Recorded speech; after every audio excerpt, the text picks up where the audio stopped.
Hello, hello, Hello. hello.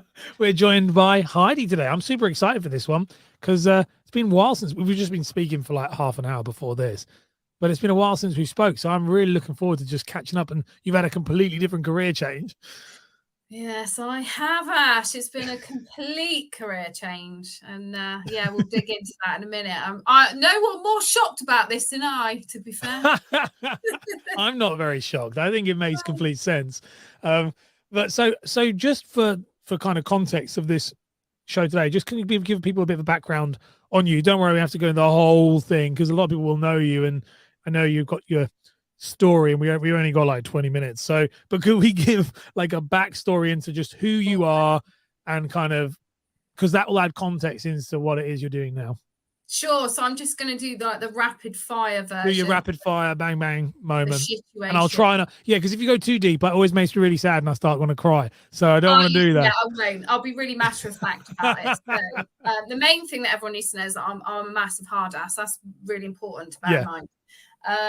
In 2015, I was diagnosed with inflammatory breast cancer, which is a very, very rare, very aggressive form of breast cancer. I was also pregnant at the time with baby number 3. I was told that if I had the treatment that I needed to save my life, that I couldn't be pregnant. So I decided to decline that treatment and carried on with the pregnancy. And then I had my little girl in December 2015.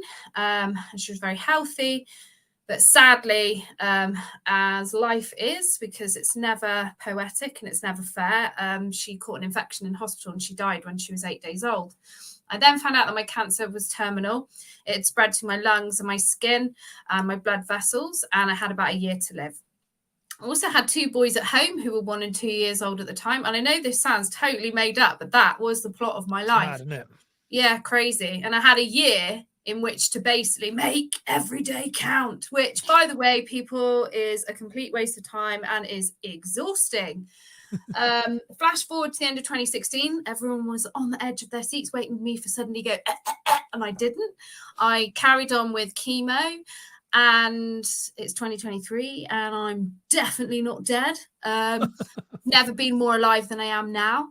I started a career as a motivational speaker because for whatever reason people wanted to listen to me rabbit on at them and swear a lot, which I'm trying not to do today. I'm sure you won't get through the show without you swearing at least once. I'll try not to, but yeah, I mean, chances are, the air will be blue. I basically took on that job as a speaker and I thought, yeah, all right, if people want to pay me the money, I'll take it, just a rabbit at them. And before I knew it, I had a really good career, I suppose, in speaking. And it mostly came from the insurance sector. A lot of that probably because I was one of those idiots that only took life insurance and didn't have critical illness cover. And then I was living, breathing proof of why you're a stupid ass if you don't get insurance. So I got more and more clients from that area, and it, to help people to have difficult conversations. It's not easy to talk about cancer unless you've been in it. I can talk about all day long because in terms of cancer top trumps, nobody is beating me. I mean, my trauma is up there. So I can talk to people about anything and no one can go, oh, because I'm like, excuse me, you're talking to a person with stage 4 terminal incurable cancer that's also had a child that has died. Like, there aren't many people that can top that, thankfully.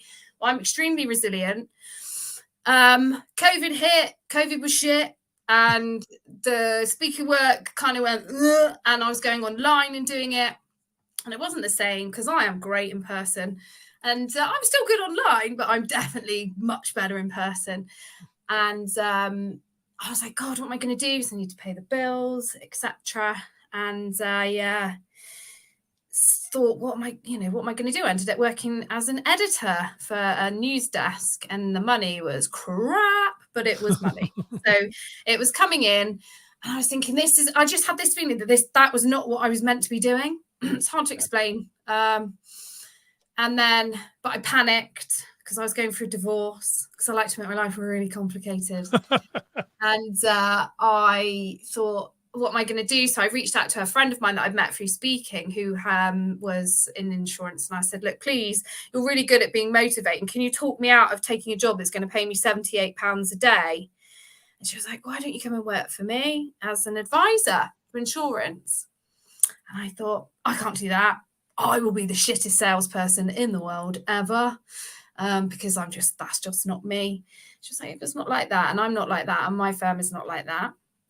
She said, and that's not what I want. I just would want you to be you. And I think you've got a good story. And I think you're the reason why, above and beyond it being a job that pays people's bills, it's actually something that's bloody vital that people have. And you're living proof of what not to do, which is exactly right. So I decided to take the leap and become an insurance advisor. And that's with Carla on the, so that's that friend, isn't it? Is Carla. My friend is Carla, and she's been an amazing mentor, and she's absolutely wonderful. And, I couldn't thank her enough for everything she's done for me, because I went into that job thinking, well, I'll give it a go and I'll probably be crap at it and I'll probably hate it. And she was like, just come on, just try. And actually, it's completely the opposite. Like, I love it. I mean, there's so much to learn.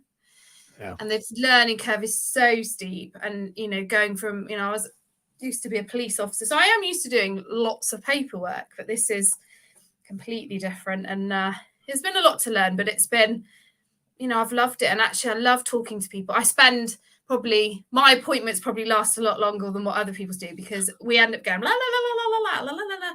What cancer have you got? What cancer have you got? And I've managed to cover so many people that have been declined insurance. And that is a real, I think, yes, I've done that. And I think that's because my sheer determination to be able to help people where they've been told no, because I don't like being told no, which is probably why I'm not dead, to be fair. I don't like being told no. And I just thought, I'm going to help other people that are like me. As I also help lots of people that don't have cancer and are very healthy. And but that's important. It's everybody should have the option. And do you find that, because your story is always amazing and I just love listening to it, and I've heard it so many times and I still never get old listening to it. It's such a cool, and this is like the new add-on. There's like this extra thing with the insurance.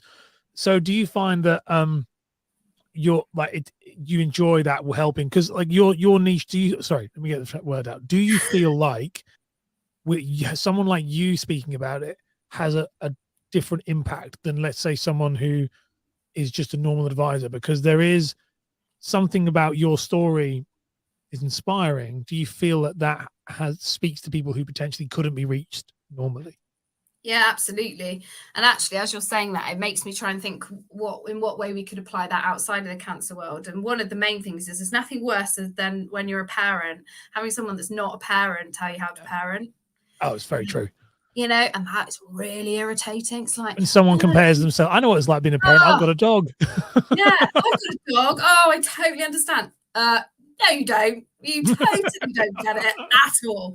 So when I have my clients, they come on the phone, they're like, well, and it's not just cancer, it's any kind of challenging medical background. I feel people are never holding back on what they're telling me, because they're like, well, this woman's been through loads.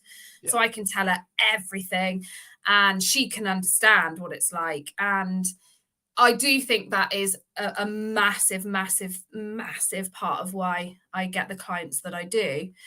Because people don't necessarily want to disclose all their grotty bits and pieces to people they've never met, do they? But because I'm a massive oversharer, people think, oh, I can bloody talk to her about anything. It's the same with the speaking work, because after I've been on stage and I've talked, the amount of people that come up to me and they treat me like a priest. I want to talk to you about something that happened to me a couple of years ago. And they'll tell me all sorts of different things. And it's like a therapy session,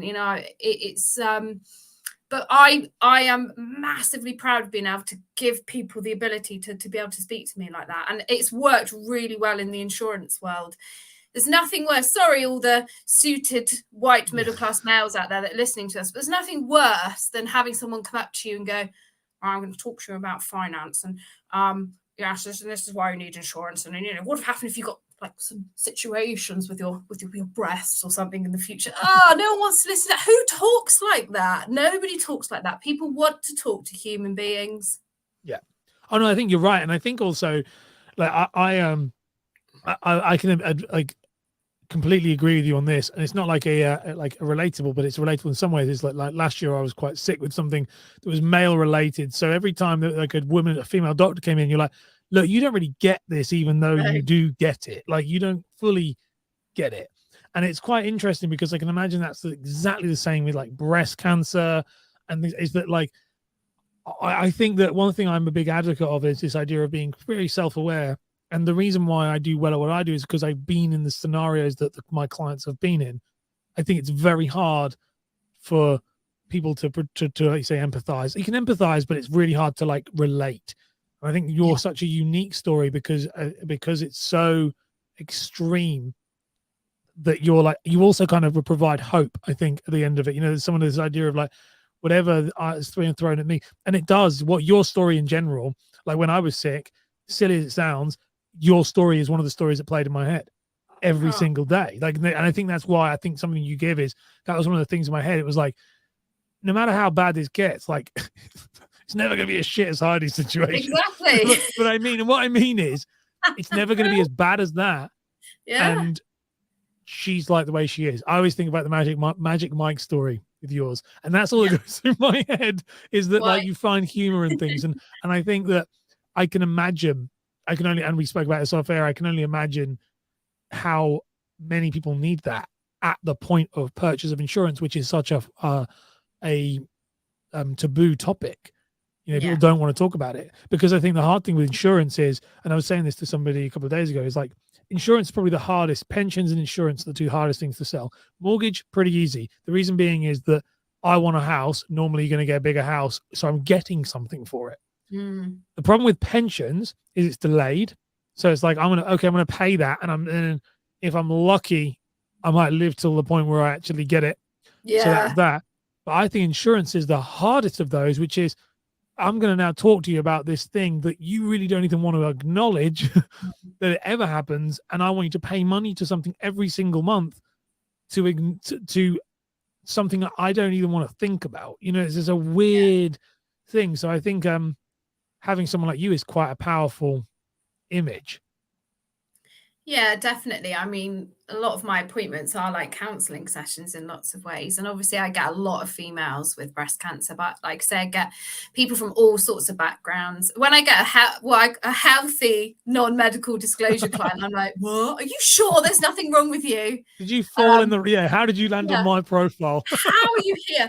And like, this is unusual for me, because everybody's got like, oh, and I've got this and I've got that. And I'm very meticulous with my medical disclosures. I do think it is unique. And unfortunately, I'm in the position not just to talk about cancer, also child loss, which is a really difficult thing to talk to about clients. Is sick children and child death, isn't it? Is those it's really hard. I mean, it's hardest thing. I think it's harder than like, I know that that's now as a parent. Cancer's like piece of piss, mate.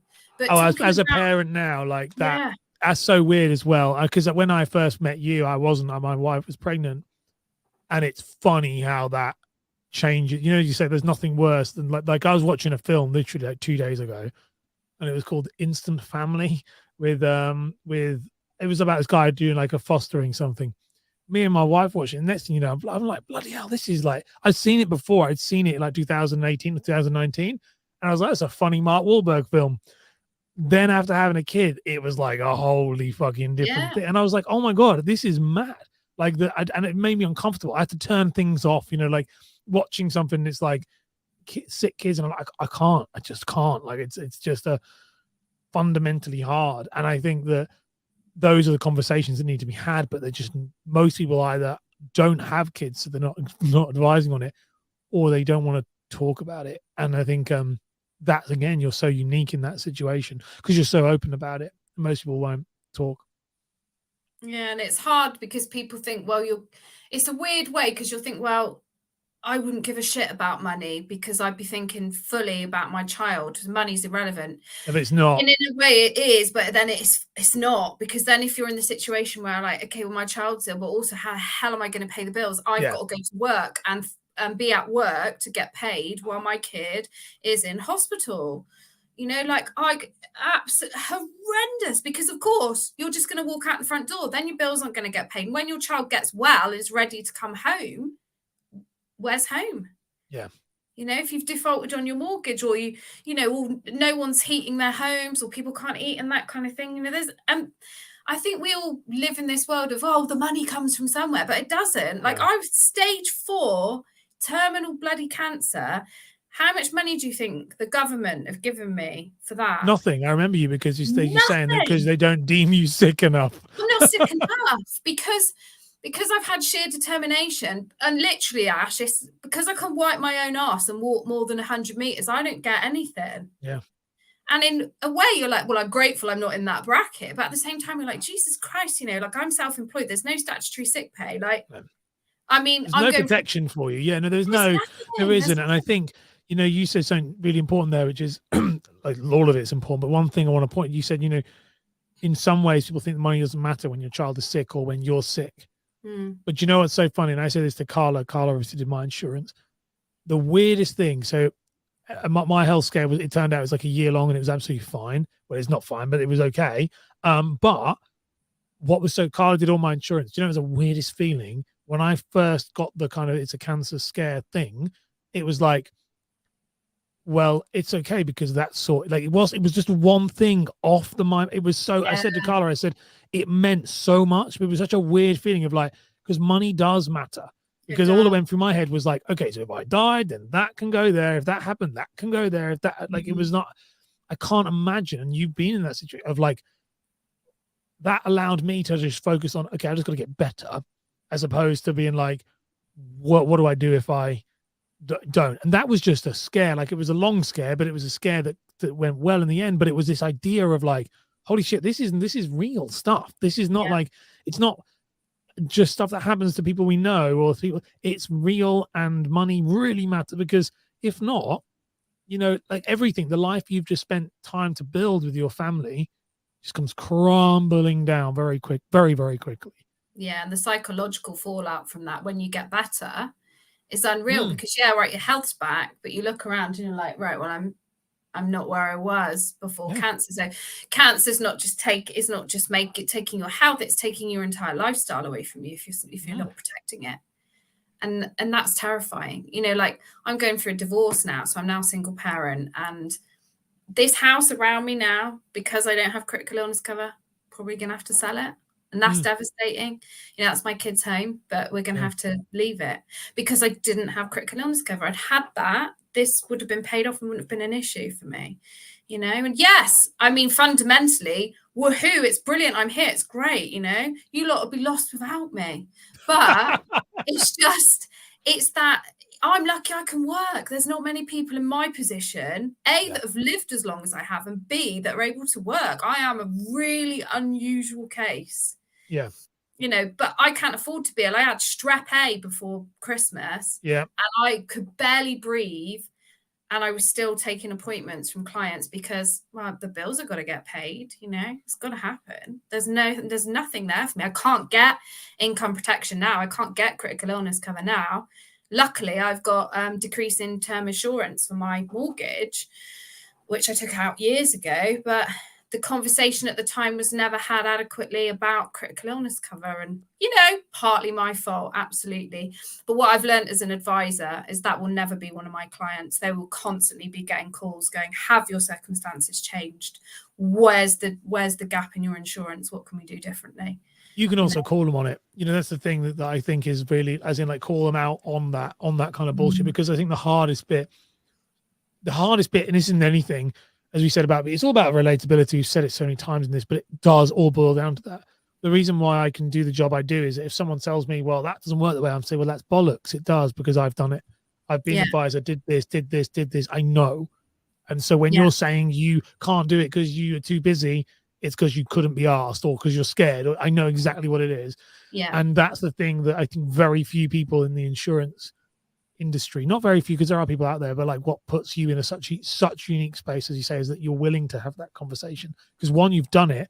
Once you've had that experience, but two, that combination of kind of ballsiness that you have, that is just kind of like, I'm just going to say it as it is, which is very rare, just in that personality trait alone, means that you are the type of person that if someone said, well, this will happen or that won't happen, or you can be like, bang, no. And the way you are is, you know, that helps. That really does. It's such a unique combination. I'm very excited. And how have you found it on that? You know, we'll wrap the show up in a minute, but like, it's more about how have you found you're in it. You've seen like a lot of uptake on clients for what I've been saying. You've seen like how's that been going? Oh, I mean, I am absolutely inundated with clients, and that's an amazing feeling, but I am still very new to this, and I have to be, I can only take on so much work at a time.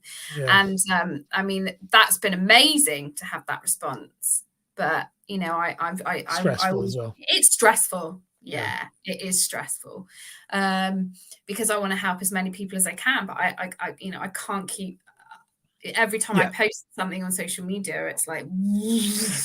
And what's really funny, I want to point that out because hear your point on hear your take on this, but like because I've worked with many people who are like you, not like who have that response. Not many people, but but I've got clients who I've worked long to, like Carla, where she's in that similar space where it's like all the time.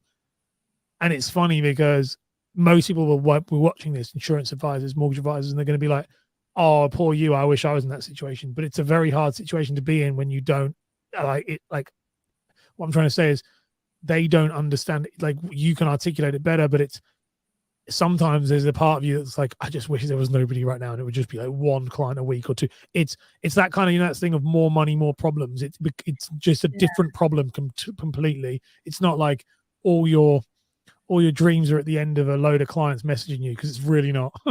No, my work-life balance has definitely skewed since I've been an advisor. But that's hard, especially if you're on that. Like, I find that, like, so like you might be the same. It's like you wanted, you know, you said, I need the money, I've got to get the bills to pay.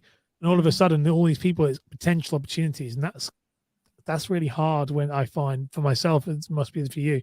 And I think I emotionally overinvest in my clients as well. Yeah. I probably spend, if I went and sat down with somebody else who'd been in this game a lot longer than me, and we compared notes on how long we spend on our clients, I would imagine I am way beyond what I need to be. So you will learn. And the reason I'll say that is, so like, we're on this show and she's obviously not here right now, but she will be. So the reason I am massively over emotionally invested in Carla, and that's our thing. We joke about it all the time. I say to Carla, I was like, I learned what not to do with you, because we two of us got too invested in it. So it's like, where you, and I remember saying this to her, and I said to other people, because she was one of my first clients, and you're at the beginning though, where you're at, that's right, because you can always pull back, but you're giving the best service you possibly can, and then you pull back and go, okay, that's maybe not needed, that isn't needed. Like my clients I work with now, they're not like, I do not spend anywhere near as much time as I do with Carla, because I just wouldn't literally breathe. I'd have no time left. But I don't regret a second of it, because you get those, you've learned, you'll be a better advisor, and you are a better advisor by being that, but you'll learn as time goes on. That's what I found anyway. And I know Carla does the same. That's what she had to do when we had to fight, not fight. What I mean is we had to fight this idea of moving to the type form. And that was this idea of like, how do you know, I want to speak to every client and everybody. And it's like, well, you can't if you want to scale. And but I think it's better to go all in and reduce, as opposed to just do the bare minimum and just increase. Yeah. It's just so hard, isn't it? And there's so many hard. I mean, the things that I might forget this or forget that, and the thing is with me, I've got notes you can't see them, but they're all over my notice board of notes of things that I need to do that then just pile up and pile up and pile up and pile up. And better organization system. I do. And Carla's really helped me with that. She makes me sit down on a Sunday night and literally every 30 minutes of what I'm doing the following day. Since I've been doing that, that's really helped me. But it also made me realize I cannot manage the amount of clients that I have. Because I don't want to do a half-assed job on anybody either. That's the thing, like, it's really important to me to get it completely right. And and then I spend hours, and we get all of there's lots of emotion and stuff. Not all of them are like that. Some people are like, I just want to try blah blah blah, and it's like, but generally people I sometimes do get the impression some people want appointments just because they want to talk to me, and the insurance is a secondary to the rest of it. I think that's bad. That's a good thing. I like I that. think so, and I think having that personalization with somebody is massive. Like, you know, I don't know. I can only base it on the person that I had advised me before and what a completely different relationship. It's not to say that he wasn't good, and I'm sure he was, but I never had any follow-ups. I took that cover out when I was 22 and didn't give a shit about anything but getting pissed and stuff.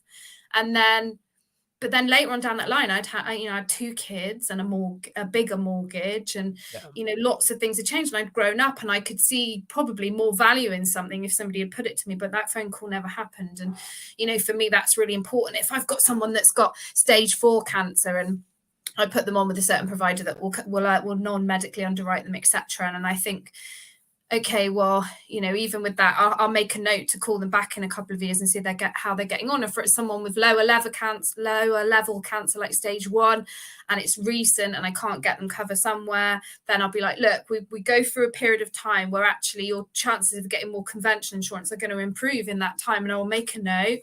But I put the onus on them that, you need to review this. But if I'm still around, which I intend to be, I will make a note to call you. But if not, you need to advocate for yourself. And in 2 years, you start the ball rolling again, kind of thing, because that's the most thing. And yes, it's great to get paid for doing this. But the ultimate thing for me is to be able to make sure that no one ends up like the arsehole that I was, basically. That's the biggest motivator. That's why I love it so much. I think what you're doing is so good. I think it's a perfect fit, and I think the industry's a better place for having you in it. Truthfully, I think you really do. It's really good. Really do. Yeah, I hit you there. You're like, oh gosh. Any parting words before we end the show? If you're looking for a motivational speaker to help you, here we go. A little plug. Oh, you've got a plug. I'm really good at motivating people. I'm really good at highlighting why insurance is so bloody important. But also, if you're watching this as somebody that doesn't have insurance and isn't from the insurance sector, please get in touch with me for a no nonsense, no bullshit, no jargon chat about anything, and I'll make sure I get your cover sorted for you. I love it. Thank you very much.